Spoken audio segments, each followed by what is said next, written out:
What's going on, YouTube world? Welcome back to Little Bit Man Gaming on this nice, beautiful sunny day. Bringing you, you know what time it is, a review for Smackdown or WWE Friday Night Smackdown. But first things first, those who are not subscribed, I know you're not subscribed. YouTube tells me, come on, please. How can you not? How can you deny this beautiful face? I'm just playing.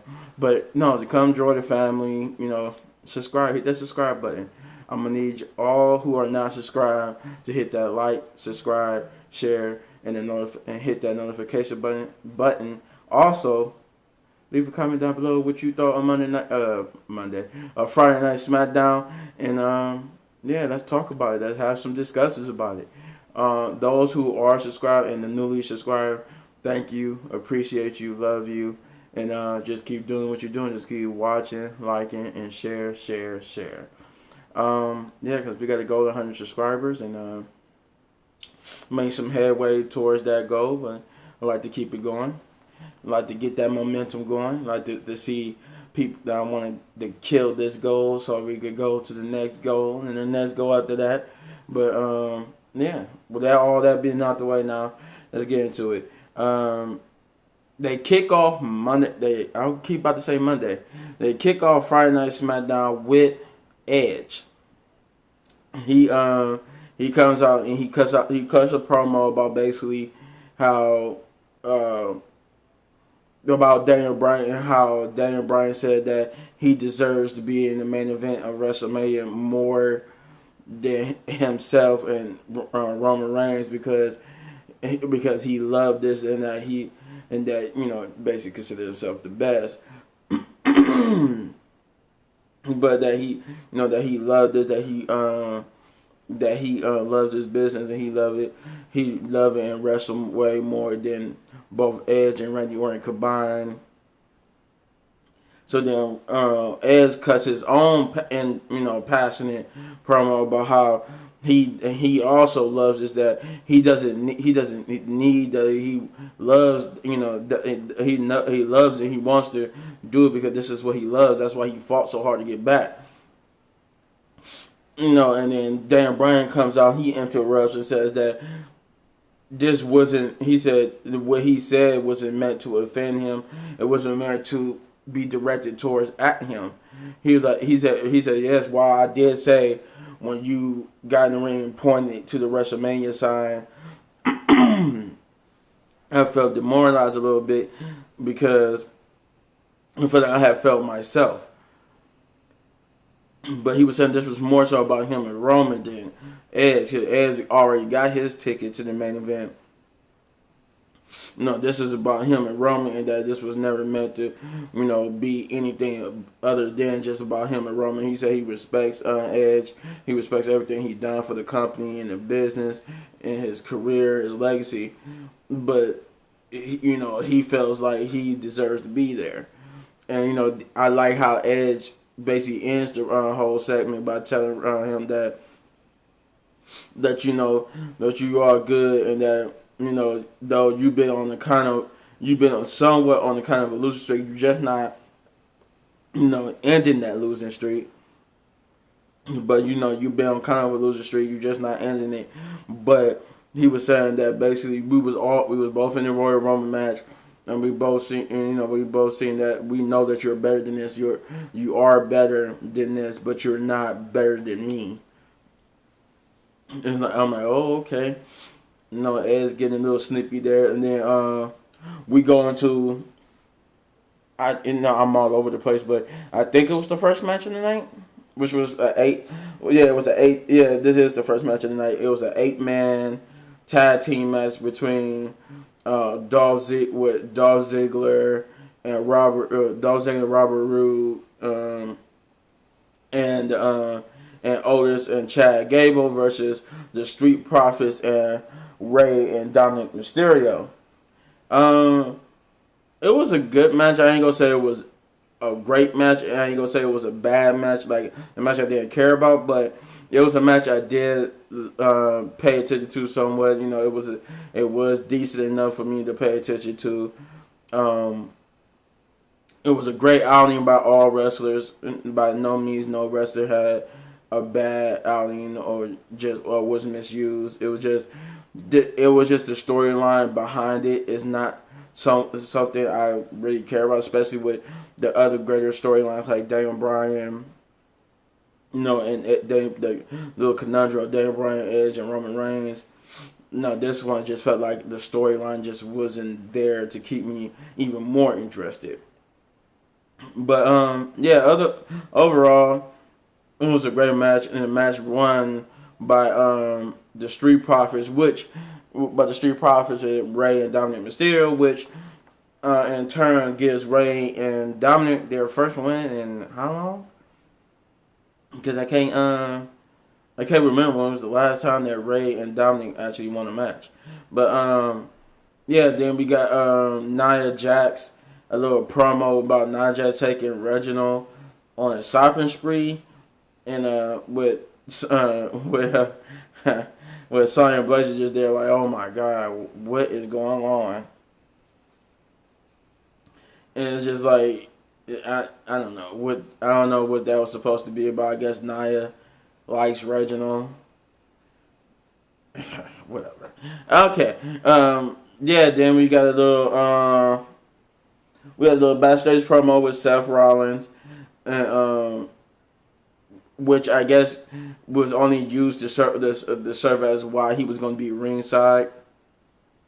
Cause I think it said that he got I think he was told that Cesaro and Murphy would have a rematch.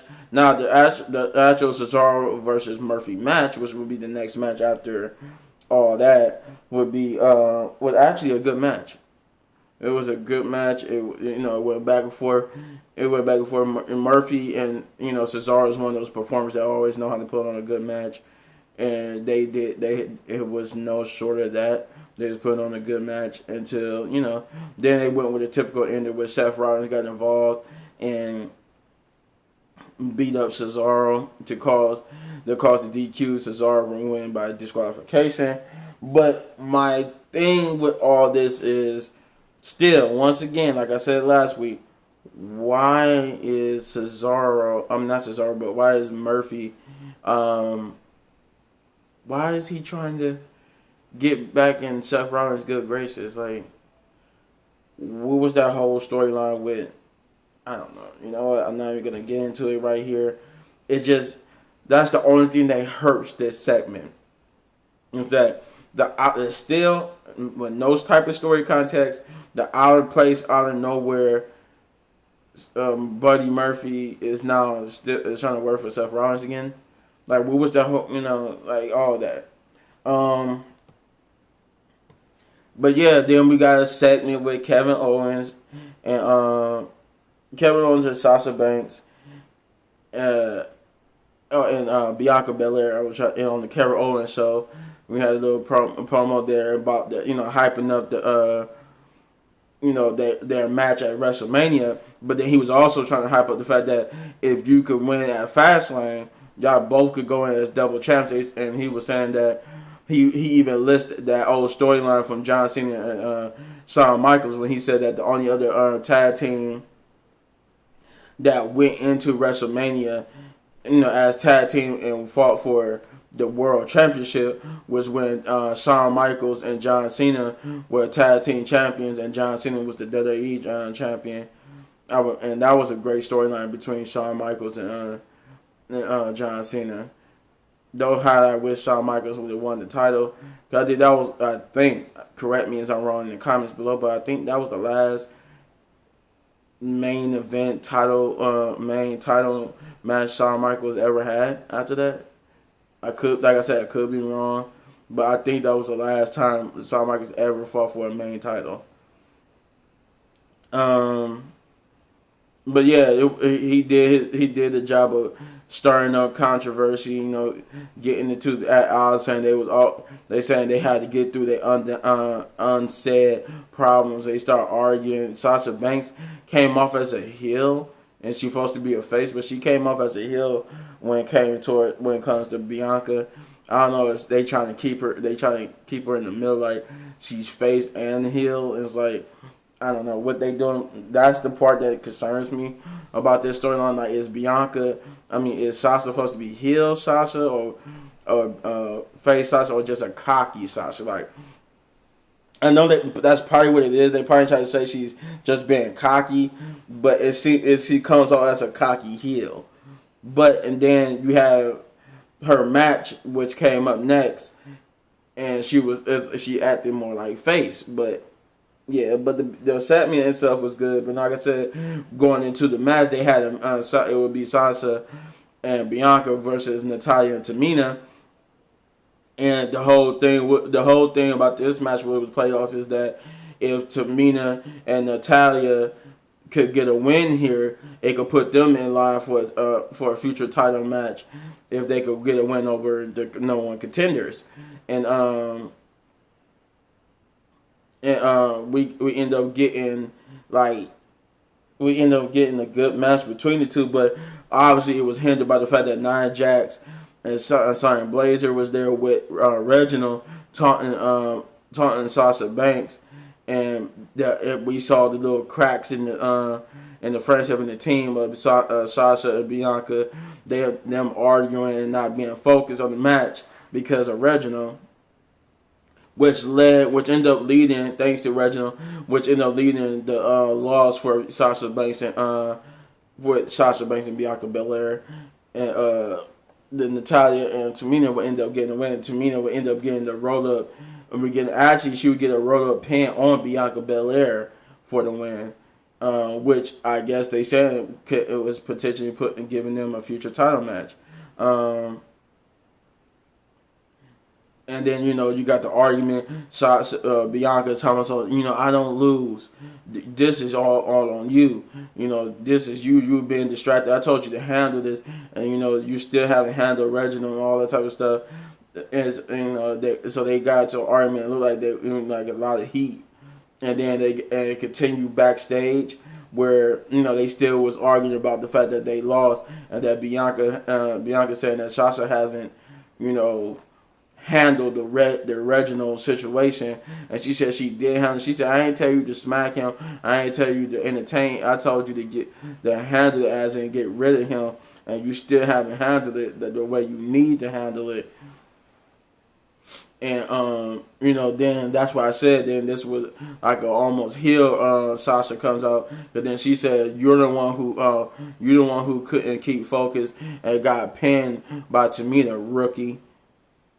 And walked away. I was just like, oh crap, she called her a rookie and everything. And technically she is a kind of a rookie. But it's just like, I still don't know. Like, they've been doing this with my concern with this is just that I want to be I'm focused on the match, and I'm focused on that WrestleMania match. I focus on everything, but it's kind of hard when you don't know which side Sasha's on. Like I said, one minute she's acting like a heel, and then she's acting like a face.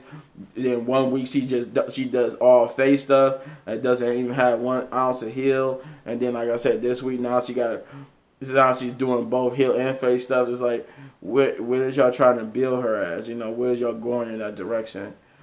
But yeah, then we would get a promo with Big E, the return of Big E, who was been gone. I think did they say he was gone for like 2? He was gone for like 2 or 3, something like that. Yeah, something like that. But he comes back and he cuts a promo, and he is livid. He wants Apollo. He said, he told Apollo, you crossed the line, but fine, you did what you had to do to get my attention. If this is what you want, then come get it. He didn't want to wait. He didn't want to wait till Fastlane. He didn't want to wait till anything. He wanted to do it right here, right now. But Apollo never came out. And Biggie, I love the Biggie promo because I think that was one of the best promos of the night, or the best promo on the night. No, one of the best promos, because he was so angry and intense, and I never seen him that angry and intense in a promo before, and I really was behind him wanting to kick Apollo Crews' ass. But yeah, it was I love the promo for what it was, but then so then leading towards the end of the promo, Big E was like, fine, since you won't come out, Apollo, and I want to fight, I extend my invitation for a fight to anyone in the back who want to step up and take this fight to take the fight for the Intercontinental Championship. He made an open challenge for the Intercontinental Championship, which King Corbin came out, but he came out in a suit. But he told him, like, even though I'm not dressed to compete, I don't mind ripping this suit off and getting scratches on his Rolex to take that title off of you. But then Sami Zayn came out of nowhere and accepted the challenge, and he was saying that, something like, I don't know it could be a perfect ending to the story than me taking back the Intercontinental Championship and not getting the match I was supposed to get. And he was saying maybe you was going to accept, and that's fine. So, sorry, but it sounded like you didn't accept. You was going to accept, so I came out and accepted it anyway. And Big E, and they was arguing, and Big E was just like, fine, look, I can't stand y'all bickering no more. Whoever gets in the ring first gets a title match. And Sammy blowing into the ring, and just that's who ended up being Sami Zayn versus Big E for the Intercontinental Championship match, which in itself was a good match. It went back for Sami Zayn. Actually got some good, actually looked good in some parts, and actually like he could have actually took the win, but Big E powered through to hit him with the big ending and continue to be Intercontinental Champion.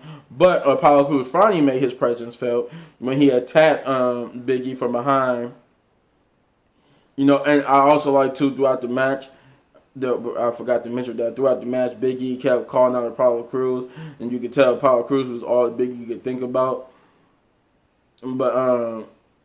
But yeah, Big E ended up getting jumped from Apollo Crews, and Apollo Crews pretty much beat him up. And then I think we found out, he made his statement to Big E that he ain't going nowhere and that he's going to take the Intercontinental Championship. And then I think later on the night they made it official that at Fastlane it will be Big E versus Apollo Crews for the Intercontinental Championship. Then we get like what's considered the last. It was the main event, which was just a promo where it was a contract signing, the Universal Championship contract signing between Daniel Bryan and Roman Reigns. And Daniel Bryan basically, Roman Reigns, had to have his chair at the head of the table. And then he told Daniel Bryan he wasn't going to sign the match because he doesn't deserve it. He said, I understand what I said. I understand what was agreed upon, but you don't deserve. I've beaten you, and you don't deserve a match. So he basically said, "No, I'm reneging on it. I'm not giving you the Universal Championship match." But then Daniel Bryan said he signed the contract, but then he basically taunted Roman Reigns into signing by saying, I didn't think Roman Reigns was scared. Maybe you're not the best. Maybe you're not the head of the table. Maybe I should be the head of the table. Maybe I should be the head of your table and the head of the table and the head of the even all that type of stuff. Basically mocking Roman. Roman didn't take that too kindly. So Roman was like, fine, I'm gonna sign it. You wanted that bad? I'm gonna sign it. I'm gonna whip your ass at Fastlane. He was like, oh, okay, maybe I was wrong. And then Jay got mad and threw the table out the ring. I couldn't think of the word. He threw the table out the ring and told Daniel Bryan that they had enough with the disrespect, and that maybe what we need for the championship matches a special enforcer, or I think he said referee or enforcer. They kept saying enforcer, but I guess it was a referee. And they're saying that they called it straight down the middle and made sure that the match go as it should be. And he said that's someone should be me. And then Edge comes out and basically said, you know what, that's a great idea, Jay, but I do you one better. He said he said maybe I should be the special enforcer or referee, whatever they were trying to say, and that next week, how about for the first time in quite some time, that I, that he said that I have a match for the first time ever, for the first time in, I think, I forgot how many years he said, but it's been a minute since Edge actually had a match on SmackDown, but he was going to have a match on SmackDown with him versus Jay, and the winner of him versus Jay would be the special enforcer slash referee for Dan Bryan's and Roman Reigns championship match at Fastlane, and then all hell just break loose, right? So then they just both, once Edge got in the ring, him and Dan Bryan just attacked Roman and Jay. And then, Dan Bryan got the best of Jay, threw Jay out the ring. Edge is over there still beating the hell out of Roman. Then Dan Bryan tried to get in. He wanted to get his shots in on Roman. But Edge would, Edge would throw Dan Bryan out the way to where Dan Bryan landed on the other side of the ring. While Edge still pummeled on him. And you could see Dan Bryan, he was mad. He was seething. So then he was like, okay. And then Edge, I think Edge had knocked Roman out the ring, and then he turned around and got the flying knee or whatever I think it's the flying knee to Edge, and the show ended with Daniel Bryan standing tall over all of the foes, and yeah, that was a great promo. It's a great way to end SmackDown. But if I had to give SmackDown anything, I give SmackDown. It was a solid 8. It wasn't too. It was a solid 8. Big ups, because it wasn't that. It wasn't that bad. It wasn't a bad show. Dull in some parts, but it wasn't a bad show. I think the only thing I took exception with in this episode was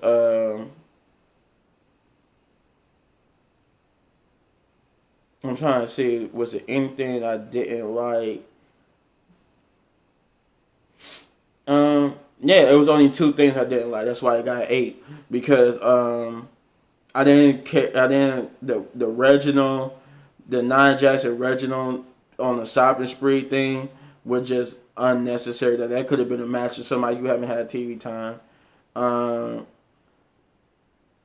the Cesaro versus Murphy match, while the match was good as itself, the negative for me was that it was just out of place for the fact that Murphy is now trying to get back in the good graces of Seth Rollins, and it was just like, what? Why did we go through weeks and weeks of turning Murphy face and turning him on Seth Rollins, only for him to just out of the blue go back to Seth Rollins?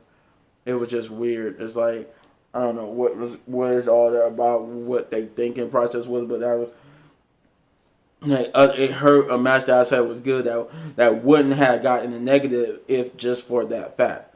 Like that fact alone irritates me, that it seems like Seth Rollins and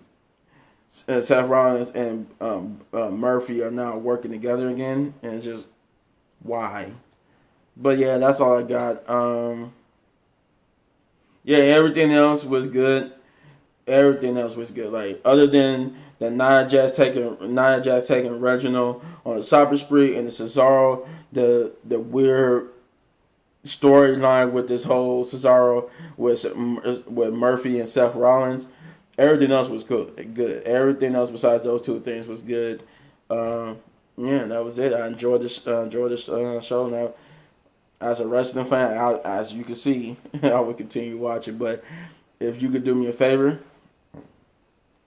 hit this button right here. That's for all of my wrestling reviews. If you want to see any of my wrestling reviews and want to leave a comment and want to have a debate about anything that's said in those videos, hit that button right there. Hit this button to subscribe to the channel. Please subscribe to the channel. I'm begging you, please. Or hit any one of these great videos for my amazing content that will keep you entertained, for when you're feeling bored and just want to watch something, or maybe discover something new. Until the next video, peace.